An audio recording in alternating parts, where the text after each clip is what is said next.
we're going to go through this very quickly because I want to share an idea with you that I've been researching and banting about, which is going to definitively clarify, just to drop a seed of drama to it, in my opinion, again, definitively clarify exactly where the cryptocurrency market is going to go this year, long before it ever gets there.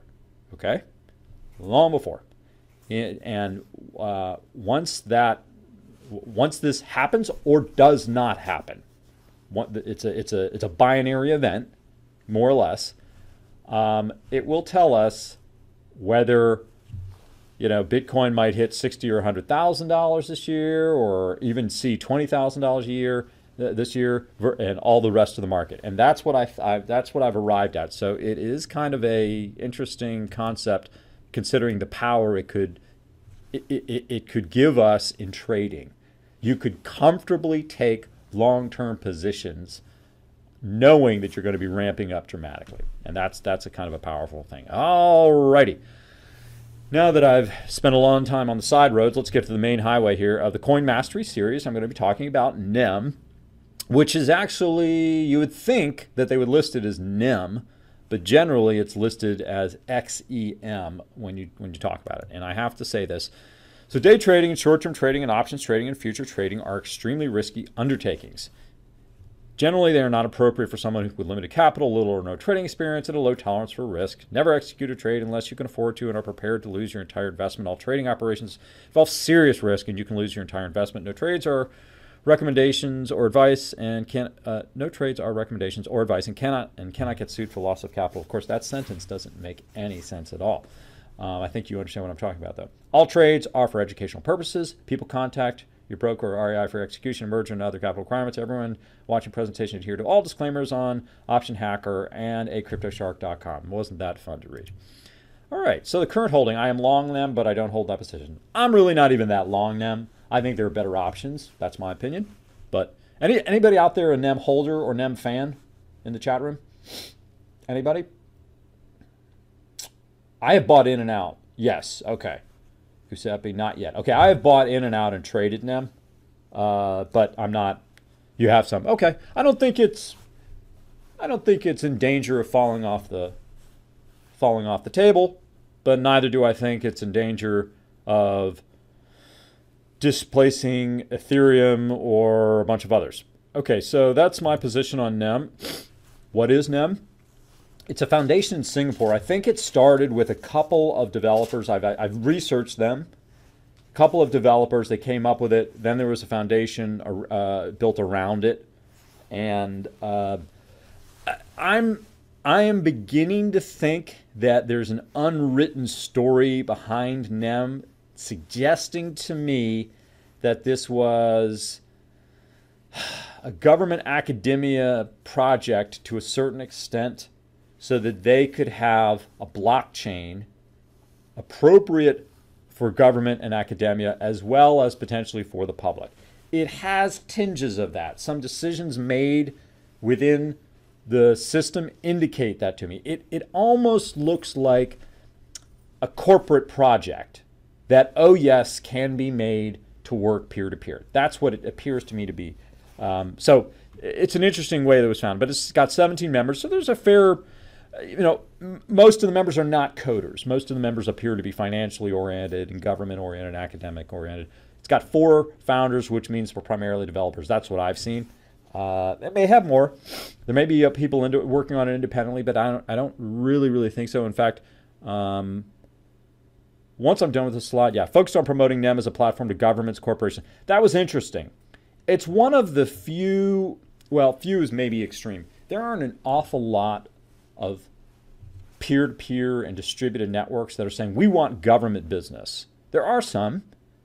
There are I would call them tracking applications, but NEM specifically said we want government, corporations, and academia. It's not saying we want Don or Giuseppe or Ed or Brock or anybody to go ahead and set up their own node and do all that. You can do it. It's possible, but it doesn't look like it was designed that way. So let's do something that I had planned on doing, but I think it's a good idea to do. Let's check the source code and see what's going on. Some of you who have watched me before, for a period know that I do this to nem core. Let's see when the latest commits occurred. Okay. A little bit recently, but the bulk of it 3 years ago.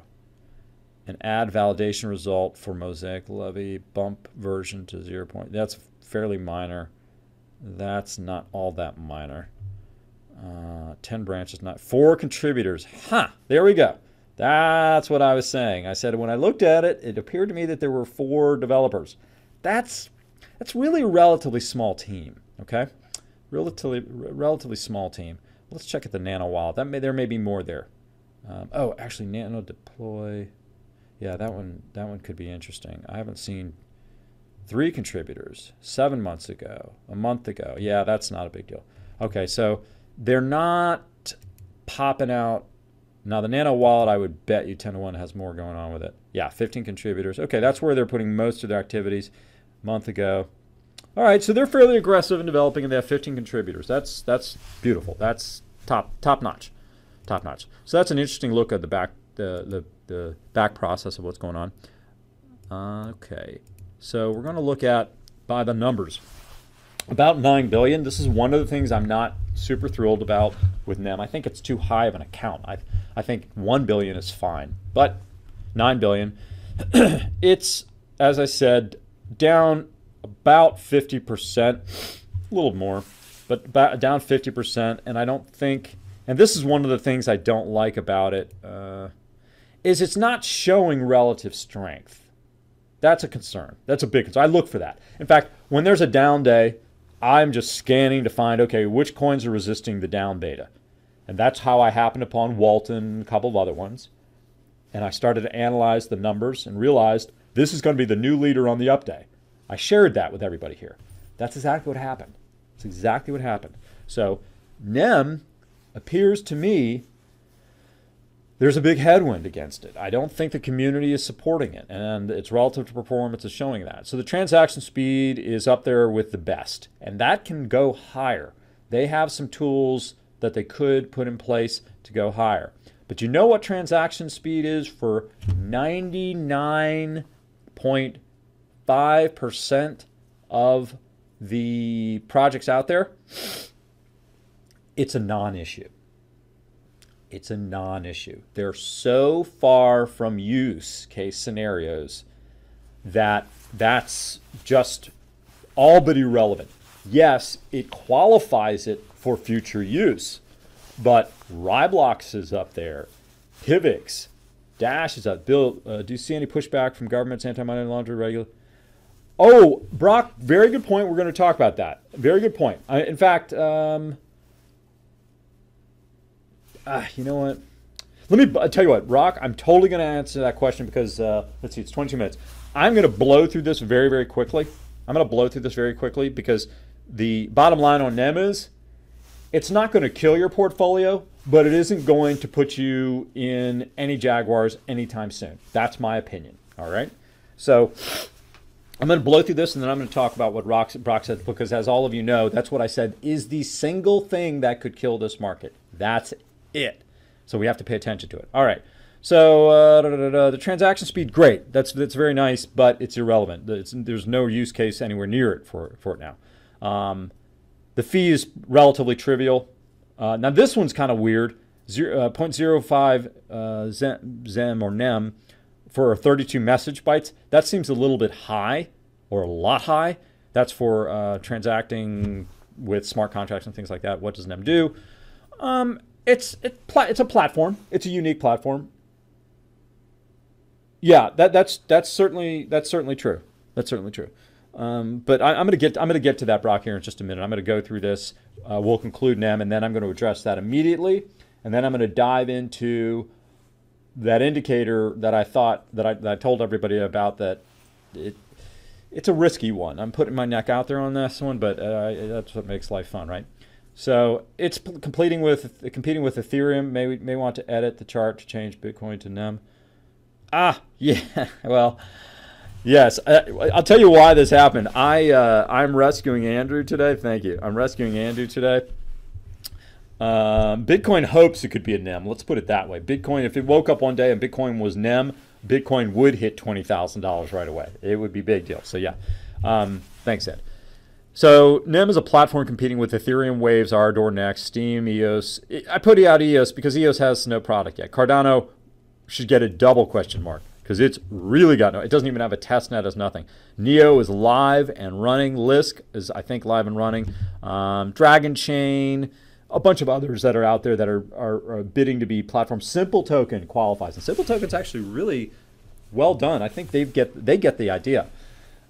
But NEM has some features that I think, in my mind, it's a bit similar to Ardor. Ardor has child chains. NEM allows that type of a concept where you can have your own private network, which is what a business is going to want. A business doesn't even want to futz with the potential security issues with a distributed network. They want a private network, but they want it to have distributed capabilities within their own private domain. All perfectly understandable. So it allows public P2P and private server client distributed ledgers or blockchains. This obviously can be really rocket fast. This can also be fast, but slightly slower. And this would be for more of, I guess, an application, social applications, things like that. Perhaps exchanges. A smart exchange would work with that. So it's very low cost, high speed, scalable, secure, low energy consumption. Low energy consumption because it doesn't need high-powered computers or graphics cards for mining because it uses things called proof of importance, which I'll go into a little bit. Fully accessible through APIs. This is the beautiful aspect about NEM and a part that they got right and everybody else gets wrong. Okay, this is what makes it so special. So the option for public or private blockchains, that's huge. If you're producing an Ethereum token, you are running on the Ethereum network, period. I mean, you could create your own capsule, but you'd have to change things. You'd have to change a lot. Not with NEM. It's out of the box. You can circumscribe your network to work on your corporation, or you can make it a peer-to-peer system which is completely distributed. So it's server-based or peer-to-peer namespace. This is really a good idea that we need in the crypto world.